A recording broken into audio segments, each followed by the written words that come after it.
Presente ponencia se analizan algunos antecedentes de la migración como un fenómeno mundial, el surgimiento de los primeros tratados que protegieron a migrantes y a las minorías religiosas, la necesidad surgida después de la Segunda Guerra Mundial para regular la protección a los refugiados y la situación que prevalecía en el momento de la Declaración de Cartagena sobre refugiados.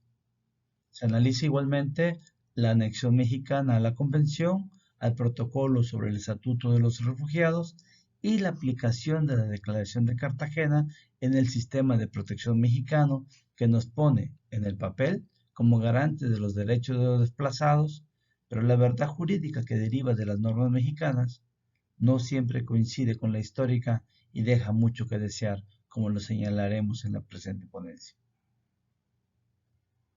Un tema interesante que en las primeras cosmovisiones religiosas, la propia Biblia nos habla de los primeros migrantes.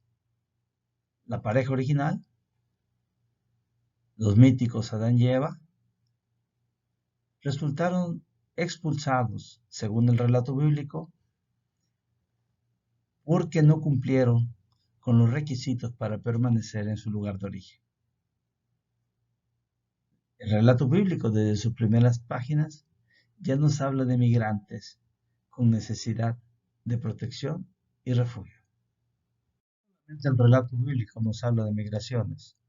En la tierra de los faraones hay una famosa pintura en las paredes de una tumba en Beni Hasan que representa comerciantes asiáticos en caravanas de burros.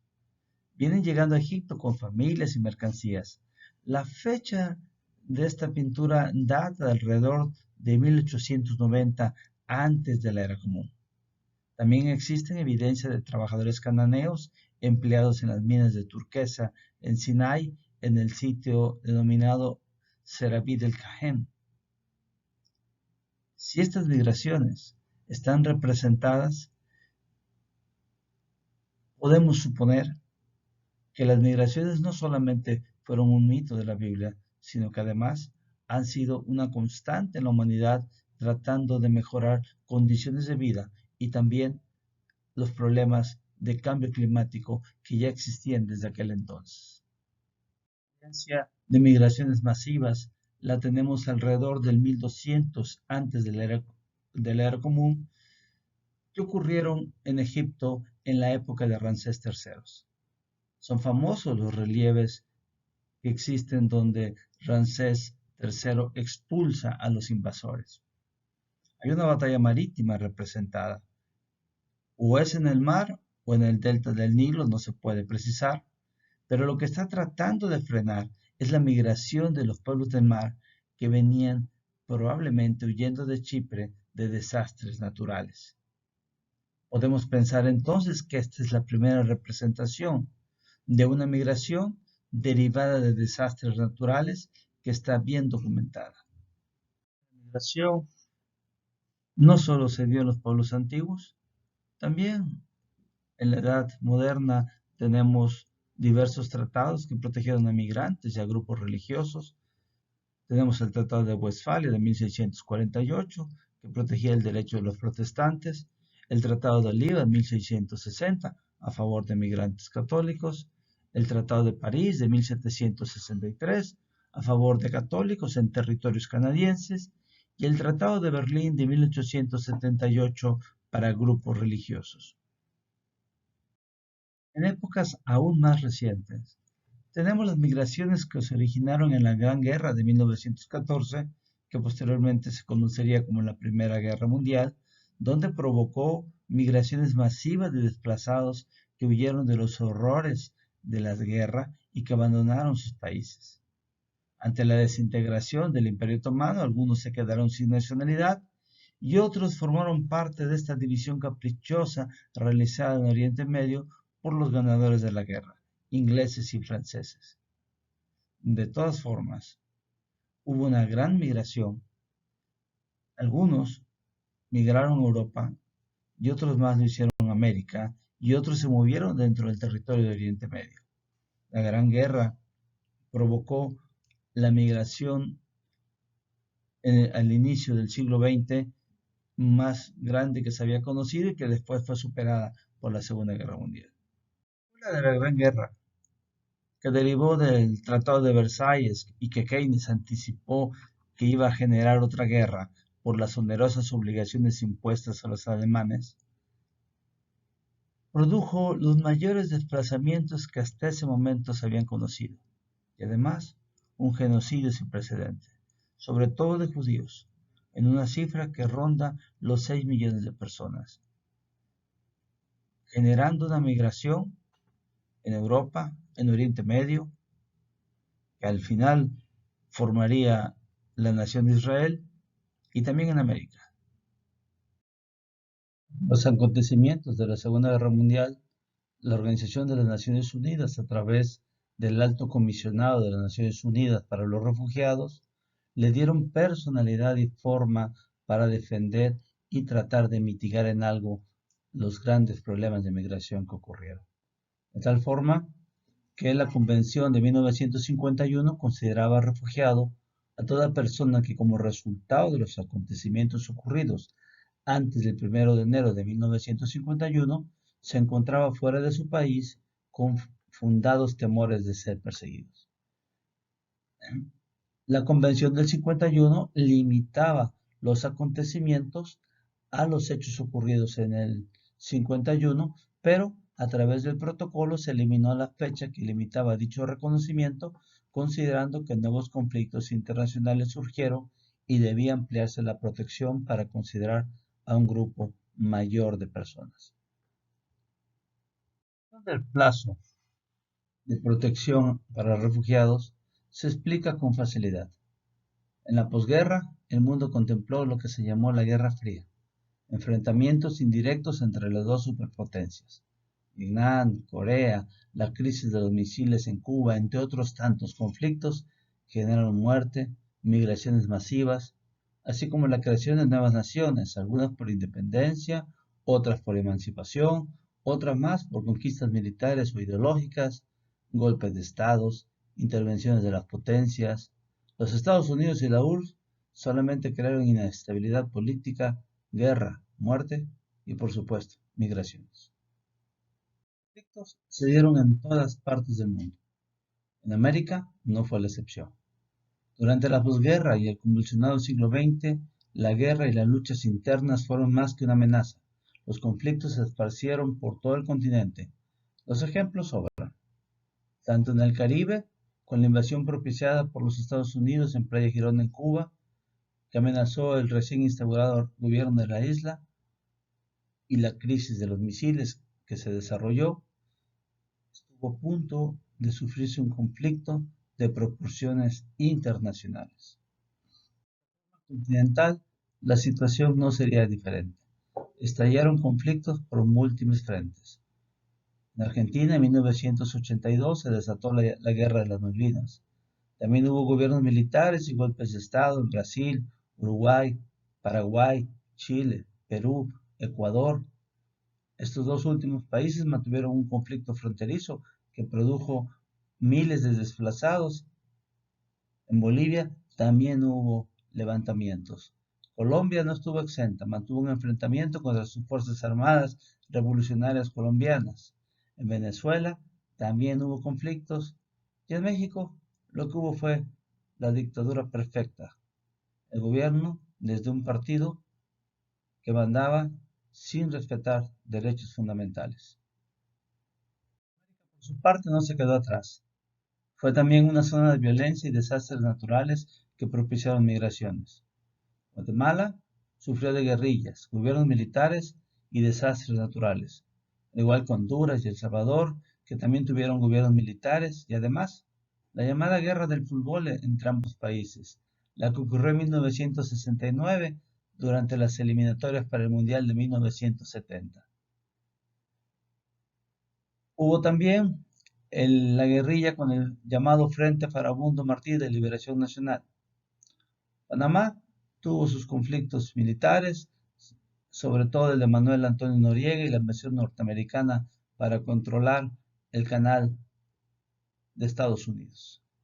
La Nicaragua de Somoza, que gobernó desde 1937 hasta 1979, gobernado por la familia Somoza, el Frente Sandinista de Liberación Nacional y los Estados Unidos interviniendo apoyando a los contras,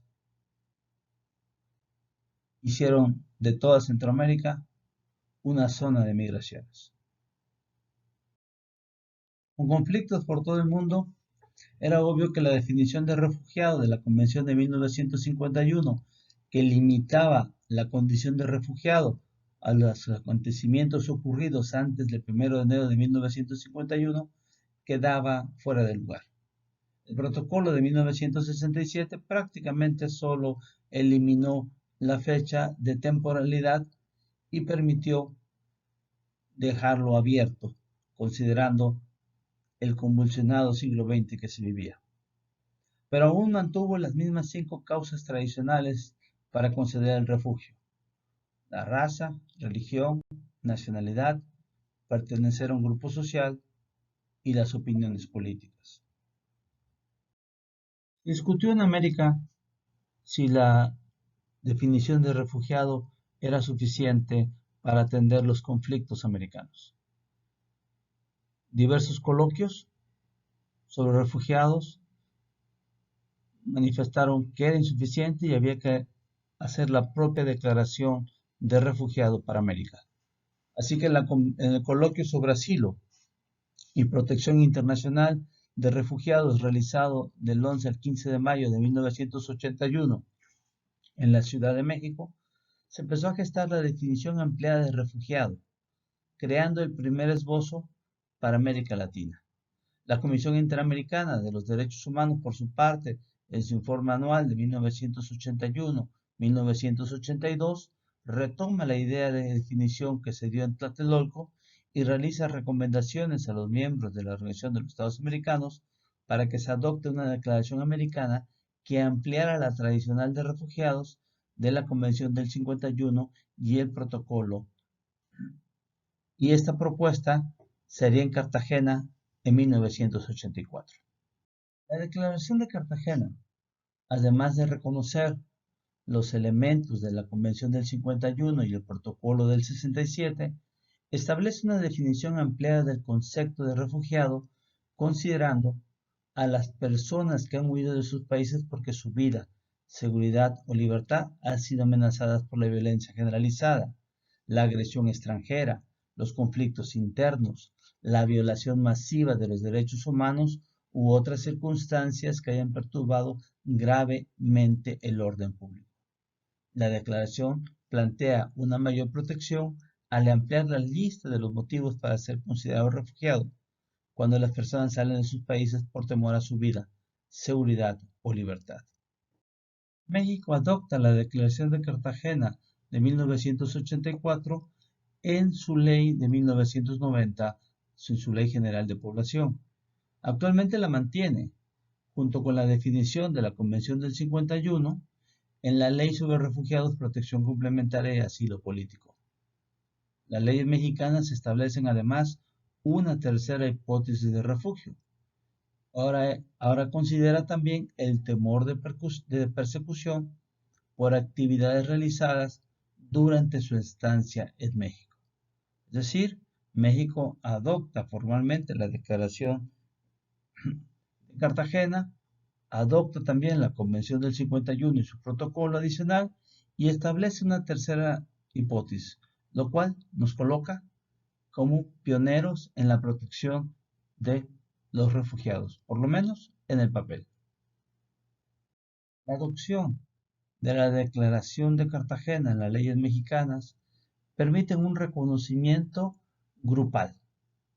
Es decir, cuando existen situaciones en las que resulta urgente brindar apoyo a los solicitantes de un mismo país o región, en la que ya se conozcan las situaciones de emergencia y que siendo pragmáticos resultaría muy arduo proceder a reconocimientos individuales. De tal manera que aplicar Cartagena significa reconocer a todos aquellos que procedan de una misma región en conflicto. Brasil, por ejemplo, el 3 de diciembre de 2019, otorgó el Estatuto de Refugiados a 21.432 venezolanos en un solo día, es decir, a todos aquellos que presentaron su solicitud de refugio, considerando la situación que se vivía en Venezuela. Esa es la idea de Cartagena, poder otorgar un reconocimiento inmediato cuando exista el conflicto y con ello se pretende la protección a las personas necesitadas de refugio. La Comisión Mexicana de Ayuda a Refugiados es la autoridad administrativa que resuelve en primera instancia las solicitudes de refugio en México. Aplica sus resoluciones con la definición empleada de Cartagena, pero en las resoluciones Cartagena solamente se enuncia. Es decir, se menciona en la resolución que se realizó su análisis y se le pide un informe a la Secretaría de Relaciones Exteriores de México para conocer la situación que impera en el país de origen. Dicha información, en la mayoría de los casos, no resulta congruente ni con la realidad que reportan los solicitantes de refugio, ni con los informes de diversos organismos internacionales. No toma en cuenta ni los informes de la ONU, la OEA o el propio ACNUR. Tampoco lo toman en cuenta el Tribunal Administrativo ni en el amparo directo, que es la última instancia en México. La aplicación de la definición de Cartagena solamente se aplica enunciativamente en las resoluciones que se emiten, pero en la práctica no hay un reconocimiento de la condición que impera en un país para poder otorgar una protección inmediata. La aplicación de Cartagena en México tiene un procedimiento discrecional para aplicarlo. El artículo 26 de la ley, que habla de las condiciones para otorgar el refugio, y cuando señala que en caso de presentarse un ingreso masivo a territorio nacional, la Secretaría podrá fijar los lineamientos que seguirán para atenderlos como grupo, en tanto no existan elementos que aconsejen su atención en lo individual. Es decir, el reconocimiento grupal que establece Cartagena y del cual México lo tiene en sus leyes, está condicionado. La ley precisa una facultad potestativa al ocupar el vocablo podrá. El artículo 42 del reglamento de la Ley sobre Refugiados establece, previo acuerdo de la subsecretaría, podrá emitir lineamientos para la atención de extranjeros que ingresen de manera masiva a territorio nacional. Aplicar Cartagena en México es una situación discrecional que, aunque está contemplado en nuestras leyes, no tiene aplicación inmediata porque la autoridad administrativa que debe de aplicarlo puede decidir si aplica o no el reconocimiento grupal o lo hace de manera individual. El Estado mexicano, al no aplicar plenamente la Declaración de Cartagena, al hacerlo de forma discrecional, está cometiendo una discriminación para los solicitantes de refugio. El problema en México no es la falta de incorporación de la definición de la Convención del 51 y su protocolo del 67, ni la incorporación de la definición de Cartagena del 84. Las leyes mexicanas son avanzadas y podríamos pensar que son de las más progresistas en la región, ya que tutela ampliamente los derechos fundamentales. Además, México tiene su propia declaración adicional de refugio, lo cual crea una protección mayor. Pero tener buenas leyes con instituciones débiles y carentes de sensibilidad, lo que terminan convirtiendo en la práctica es que la Declaración de Cartagena se aplica de forma inconsistente.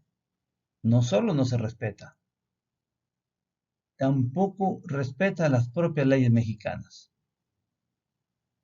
La construcción del derecho, creyendo a Marx, solamente es posible mediante la idea del materialismo histórico, donde las sociedades tienen que luchar para poder realizar los cambios.